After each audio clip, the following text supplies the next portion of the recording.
Alright guys, welcome back to the channel. If you are new here, please think about subscribing if you're into hunts, gear reviews, and habitat management over white-tailed deer typically. Today I wanted to go over 7 reasons why you may want to think about hunting with a saddle. I am new to the saddle game this year, so I am definitely learning stuff, and I'm sure we'll do a video in the future about the experience more after I've used it for quite a while. However, I wanted to go over some of the pros that I think are the reason why I'm going to be trying to use a saddle this year. I've gotten most of the gear, going to be doing some hunts even this weekend actually, and we'll bring more to you guys on that. But just trying it out and kind of just the general reasons of why I'm going that route may help you make your decision if you're thinking about trying to use a saddle or moving away from a climber or another type of hang-on setup. So to start, lighter. Obviously you guys could probably try and poke some holes in that. However, if you're not spending $600 on a Lone Wolf custom gear hang-on that's going to be ultra small, barely give you any room, generally speaking, a platform and a few sticks is going to be much lighter than most hang-on stands, and especially climbers. I came from a background pretty much using a climber all the time on public land. They're 20 to 22 pounds for the most part.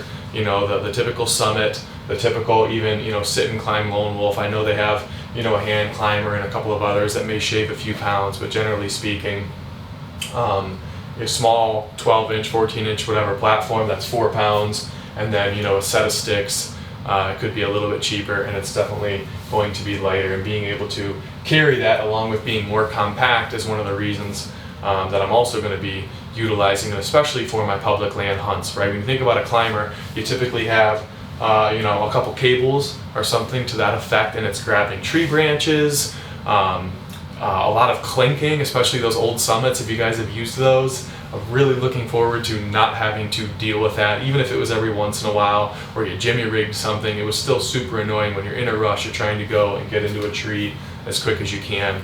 Being able to take a platform, 2 to 4 sticks, strapping those onto a backpack, onto the side, onto the back, however you figure it out, and depending on what types of packs that you use, I think it's going to be much easier. It's just all in the backpack. Carry your bow or sling it over your shoulder and get out there. And I think especially for areas where I might need to do a little scouting before I get to the tree, that works nice. I can walk around a little bit more in comfort, a little bit less weight, find an area where I know more mature deer are living, and that's been a lot of issues for many people when they're using public land.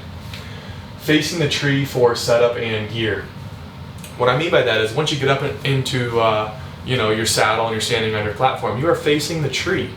And when I'm using a climber and I'm trying to get into my backpack or get the camera, you're having to do this big turn, this awkward turn, or reposition your feet, potentially make more noise, to get behind you and get what you need. And being able to face the tree, reach right in, be able to grab something in your backpack, whether it be water or a snack or a grunt call, grunt tube, something to that effect, is just going to be much easier for you. Climbing odd trees, same thing, typically public land, but really anywhere. If you're going somewhere, maybe it's a real thick area and there's just a few larger mature trees, but they're kind of, branches scattered everywhere, and you want to just get up, even if it's 10 feet, and be able to see better, see if there's any deer coming. It will allow you to do that. You can use your regular sticks, and a lot of the platforms now you can adjust, you can make level, even if they're a little bit off kilter and it's not a perfect tree. Which for a climber, you're either trimming branches to make the tree work, or you can't use it. And a lot of restrictions on those cables trying to get the perfect width tree. This will open a lot of doors for us. Better for filming kind of goes back to facing the tree, but really, being able to not move the camera behind you or around you or try and bend it around. When it's attached to a tree behind you, it will be attached to the tree in front of you when you are using a saddle, and you can easily basically bring the camera right in front of you, move it back side to side, and not need to turn as much. And that goes as well to viewing angle and less movement. So the next reason being that if you're not turning around, right, you are not going to have to,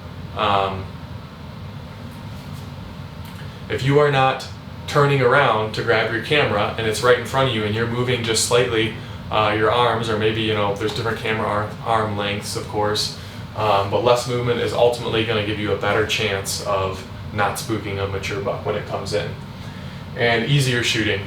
When we are in a climber or in any really tree stand, unless you have perfectly attached your tether behind you and gotten either just the right amount of movement, or maybe you lean against the tree, or maybe you just have really good balance and your harness doesn't matter and you can draw standing. But when I'm 20 to 25 feet up in a climber or another tree stand, I sometimes have some trouble keeping perfect balance, and I like to put my leg against something or have my tether off of my safety harness so that I'm actually taut against it and able to draw my bow back.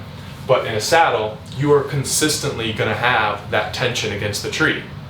All right, you're going to have your tree tether attached to your saddle. You're able to lean back. You're able to rest your knees against the tree, put 2 feet, excuse me, in a different angle on the platform, and really situate your shot without moving very much at all. You're also going to be able to shoot, nearly 270 or more degrees, maybe 360 degrees around the tree with tension, which is going to ultimately give you a better shot and allow you to make trickier shots without needing to turn all the way around and try and get around a tree if the deer's coming in behind you, something to that effect. Now, it might not always be super easy to get those odd angle shots with the saddle, but I do think it's going to be much easier than using a climber or another tree stand. So those are the reasons, guys, that I'm going to be trying out a saddle. I'm very excited.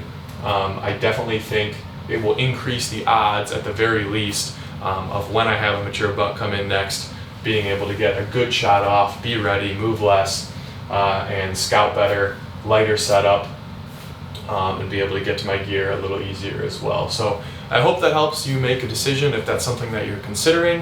If you guys have any comments below, questions, let me know. If you have a good experience of why or why not you like to hunt with the saddle, would love to hear it, and I'm looking forward to doing it more this year. So we'll see you guys next time.